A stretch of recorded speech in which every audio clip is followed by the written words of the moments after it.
social de demain, ça représente beaucoup de choses pour tout un chacun. C'est comment vivre ensemble demain avec ses voisins, avec sa famille, avec l'institution, la ville, etc. Donc là, il est question d'interroger à travers ce hackathon simplement quelle est la place et le rôle du numérique dans cet environnement-là.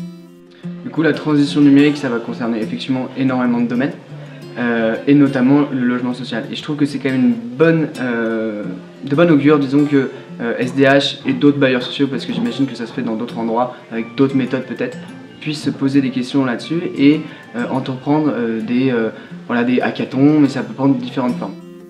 Alors on ne va pas demander ça à seulement des ingénieurs, mais aussi à des urbanistes, des étudiants en sciences politiques, par exemple, qui vont réfléchir à d'éventuelles solutions. L'urbanisme, c'est déjà une vision très très large en fait, de la ville et de la société. On passe par des acteurs différents et puis par des façons de penser différentes. Ça peut aller de la géographie à la science politique, en passant par tout ce qui est ingénierie de l'environnement. Donc c'est un métier ou en tout cas un domaine qui est très très large.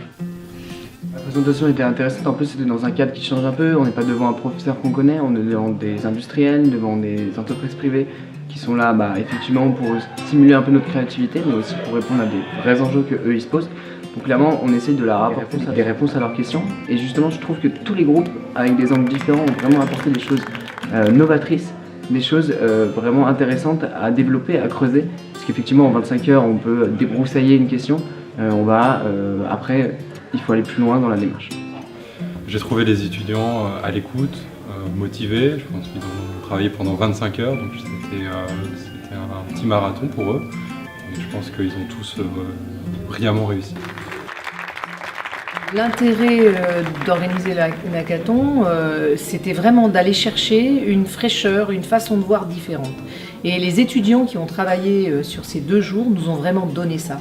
Une façon d'aborder nos problèmes du quotidien, nos questionnements, y compris stratégiques du quotidien, par un angle complètement innovant, par une façon complètement dépoussiérée de voir les choses, qui était extrêmement intéressante et qui était surtout très très riche.